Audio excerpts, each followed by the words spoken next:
Hello everyone, and welcome back to our channel, where we break down South Africa's biggest political stories with clear analysis and bold commentary. If you're passionate about accountability, truth, and justice in government, then you're in the right place. Don't forget to like this video, subscribe to the channel, and drop your thoughts in the comments below. Let's build an informed and empowered community together. Now, let's talk about a political storm that's been brewing, one that's raising serious questions about the integrity of public institutions, transparency in appointments, and the power of political connections. At the center of this national debate is the controversial appointment of Buyambo Mantashe, the son of ANC Chairperson Gwede Mantashe, to the MERSETA board, that's the Manufacturing, Engineering and Related Services Sector Education and Training Authority. What's supposed to be a body focused on skills development and training for South Africa's struggling economy has now become the face of a fresh nepotism scandal. And the person ringing the alarm? EFF Member of Parliament, Sihle Lonzi. So, what happened? During a heated Parliamentary Portfolio Committee meeting, Sihle Lonzi called on Higher Education, Science and Innovation Minister Dr. Nobuhle Nkabane to publicly disclose the identities of her advisors. This follows mounting criticism over how Buyambo Mantashe, with direct political ties to a senior ANC leader, was selected for such a strategic and influential position. Lonzi didn't mince words. He said that South Africans deserve to know who influences the minister's decisions, especially when those decisions impact national institutions tasked with shaping skills and job readiness in critical sectors like engineering and manufacturing. According to Lonzi, this issue is bigger than one appointment. It's about restoring public trust in state institutions that are supposed to operate above political interference and family connections. Why MERSETA matters. To understand the weight of this scandal, we need to look at what MERSETA actually does. MERSETA is one of South Africa's key sector education and training authorities, responsible for developing skills, supporting apprenticeships, and helping South Africans, especially young people, prepare for employment in highly technical fields. This is critical work in a country where the youth unemployment rate is sitting above 45%. That's nearly half of our youth who are out of work, and institutions like MERSETA are supposed to be part of the solution. So, when people perceive that board appointments are politically motivated or based on connections rather than competence, the credibility of these institutions takes a massive hit. The backlash.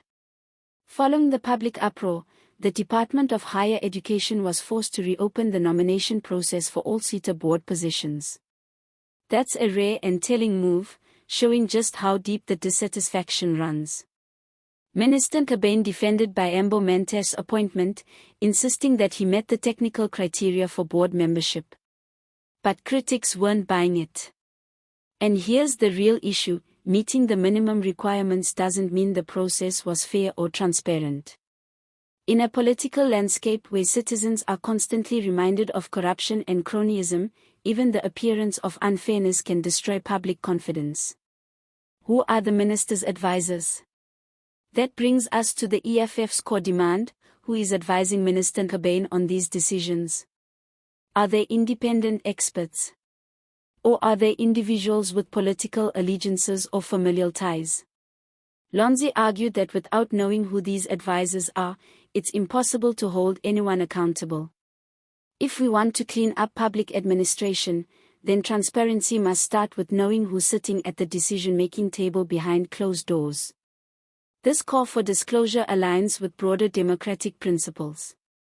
In fact, several civil society organizations, including Corruption Watch, have joined the chorus.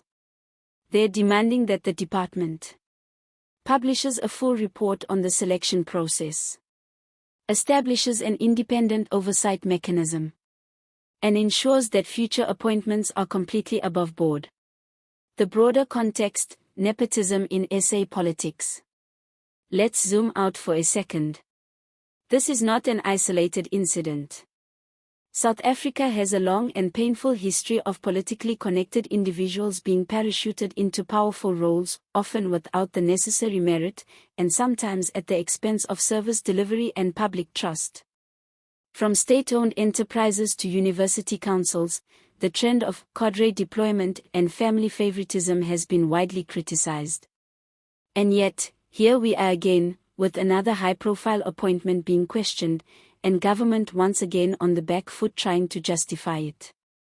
The public is tired. Tired of broken promises, tired of insiders always getting ahead, and tired of a political elite that seems detached from the reality of ordinary South Africans struggling for opportunity. What happens next? With the reopening of nominations, the minister has an opportunity to reset the process, but it won't be enough on its own. As Lonzi rightly pointed out, true reform requires full transparency, including who nominated Mantashe, who signed off on his appointment, and most importantly, who is shaping the policy advice that guides these choices. Failing to answer these questions will only deepen the public's suspicions and widen the gap between citizens and their government. And here's a critical point: what happens next could set the tone for how public appointments across the entire higher education sector are handled in the future. Will we see a shift toward open, inclusive, and transparent processes? Or will this controversy fade away, only to be repeated in another department, with another politically connected appointee? The answer lies in whether South Africans continue to raise their voices, demand answers, and hold public officials to account. Final thoughts. This moment is a test of political will. Will Minister Nkabane show the courage to be fully transparent? Will government finally take a stand against the perception and reality of nepotism? Or will the same old political games continue behind the scenes, as the youth of this country remain unemployed, underskilled, and underserved? Let us know what you think in the comments. Was the appointment of Buyambo Mantashe fair? Should the minister reveal who her advisors are? Do you trust the current leadership to reform these broken systems? Make sure to like this video if you found it informative, subscribe for more deep dives into South Africa's political landscape, and share this with friends and family to keep the conversation going. Until then, stay informed, stay active, and never stop asking the hard questions.